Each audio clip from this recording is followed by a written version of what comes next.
the largest metropolitan population in Missouri, St. Louis blends together all forms of transportation, including light rail transport in the way of Metrolink. This now 30-year-old LRT operation in the heart of the Midwest has become a capable little set of lines utilized across state borders. Come along with me today as we ride St. Louis Metrolink's Blue Line from Shrewsbury to the Arch on this sunny autumn day. This branch of the Metrolink opened 17 years ago, utilizing new elevated structures along with below-grade sections, tunnels, and some highway median running to connect communities in St. Louis County west of the city with the established Red Line service between St. Louis Lambert Airport and Shiloh Scott Air Force Base in Belleville, Illinois.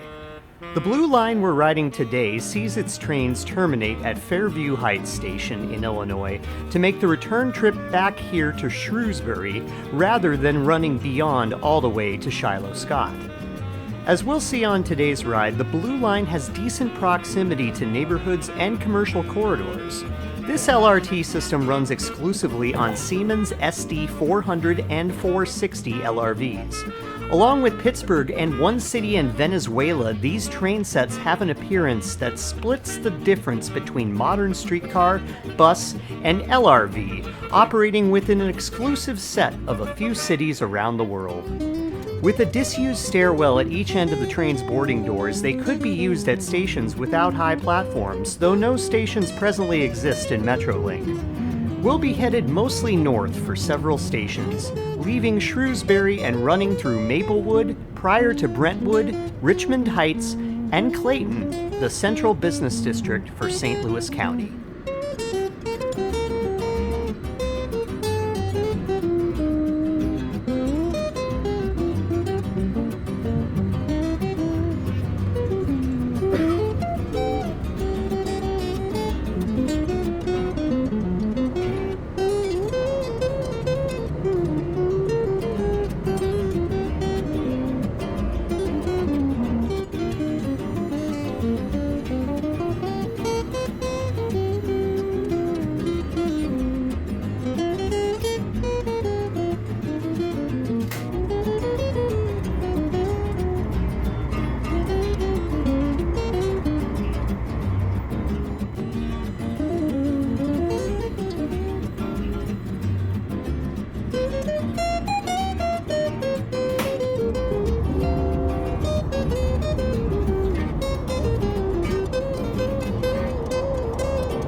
This is the freeway we came in.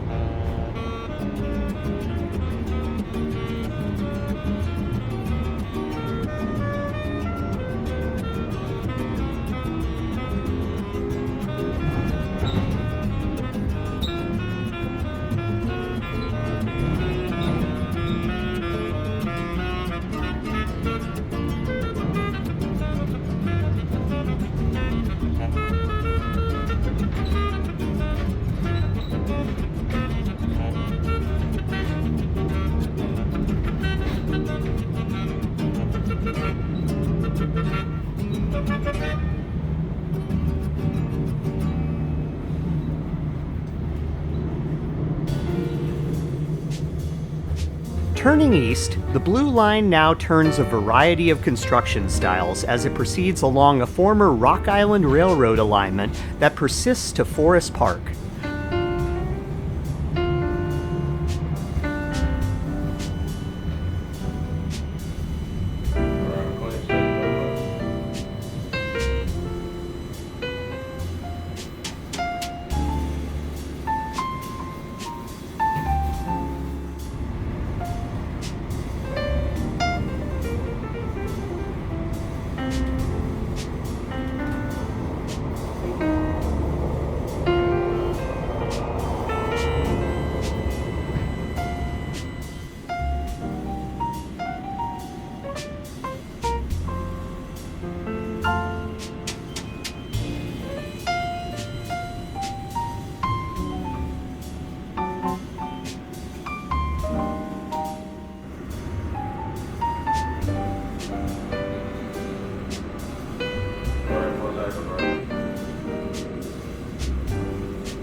Running along and under a great deal of transit-accessible development, the line eventually infiltrates St. Louis City neighborhoods, as the flood-affected junction with the Red Line looms ahead in the form of a speed restriction.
At Forest Park de Balvier Station, one can connect to the Missouri History Museum, Art Institute, and Zoo, all contained within the sprawling parklands south of the LRT line that we now careen around. Metrolink's lines have limited at-grade intersections, so higher speed running is more than the norm for this system. While we won't today be taking the section from East St. Louis to Shiloh-Scott, it's along that part of the line where the similarities with a higher speed regional rail system become apparent. Metrolink has a good spread across an arguably narrow corridor in a large metro area. Its operations are so largely removed from vehicles that one could possibly visit St. Louis without knowing about the train system's existence. But the system has been improving its operations.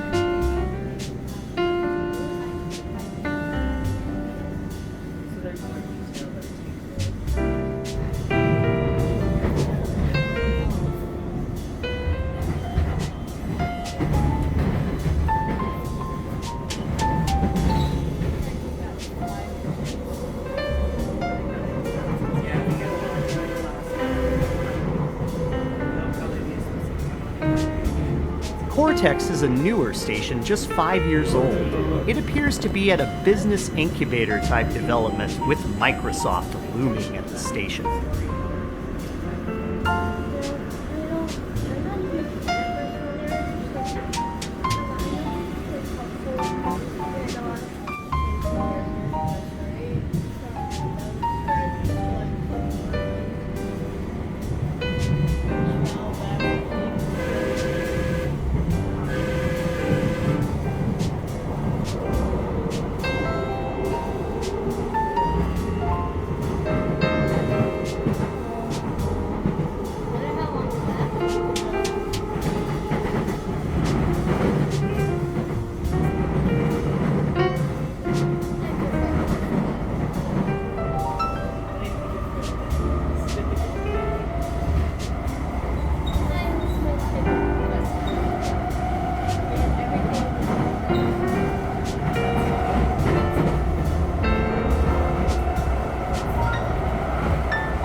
Grand marks a major bus transfer point outside of downtown.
and looming ahead is the historic Union Station.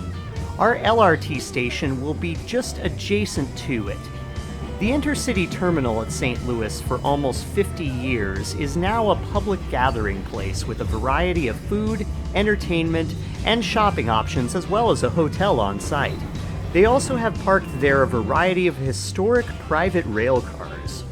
I keep running out of time to record them. I guess I'll have to work hard enough to stay at the hotel there someday and ensure we can check them out.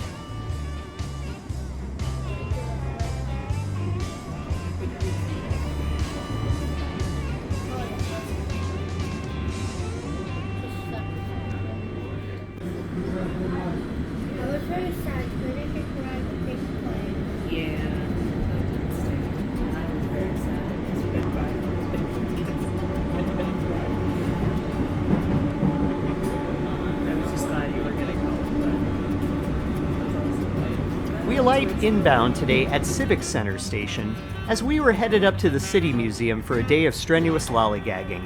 Jumping ahead in the story, we bypass the act of paying to go to the top of the arch, instead opting to touch the same part at the bottom as I always do.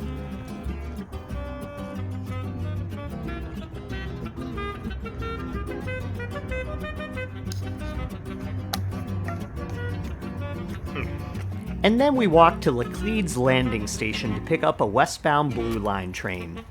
This station might be the most interesting station in the whole of the Midwest.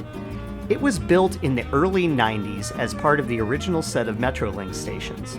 The right-of-way is within the structure of the support spans of the Eads Bridge into the old freight tunnel running under downtown St. Louis, which were all originally constructed in 1874, with the exception of the Metrolink station opening in 1993. The modification of this line coming in under the bridge was integral to the concealment of the line through downtown St. Louis, as it is indeed the portal to the subway. This permits efficient running of trains through the central city core. Indeed, this old bridge is the crucial link in Metrolink, nowhere more so than at Laclede's Landing, the name of the riverfront neighborhood along the Mississippi River in downtown St. Louis. St. Louis has a spread of commercial corridor from Clayton to the Convention Center, running for miles. A great deal of high-density population areas are linked up with this cross-county transit option. Presently, the system is still fairly modest, though. St. Louis has a fraction of the public transit options seen in coastal cities or Chicago, but more than some larger cities of the Midwest. A heritage of railroads remains present in Missouri, and though no marquee extension projects have yet come to fruition, Metrolink is fairly adequately established for its presently established ridership. It seems as if the system still serves St. Louis County well, but the section east of St. Louis might really be where the possibilities exist. A connection to St. Louis Mid-America Airport east of Scott Air Force Base has been kicked around for some time. Such would seamlessly link both airport options in St. Louis, which could help the fledgling Illinois airport establish operational capacity, along with helping the St. Louisian suburban communities in Illinois some greater visibility on the public transit stage currently run by the CTA up north in Chicago, where no light rail systems presently operate. Whatever may come, this is already a good system. It just needs more functional feeder corridors beyond park and rides to be a regional system. It's more than adequate with Metro buses inside of St. Louis, but county services beyond St. Louis weren't even on my radar for this trip, so perhaps there's more connections to be had. For us, we'll delve into the City Museum next week, aka the unseen middle of today's video. This part of our trip concludes around Brentwood I-64 station, the site of our dinner plans today at a restaurant that was more or less at the site of the LRT station, just above grade in Brentwood, Missouri. Thanks for coming around Metrolink with us today. I find this to be a really reliable, nice LRT that ought to be in anyone's plans if you're headed through the Gateway City. Check out these videos too. I'll see you next time.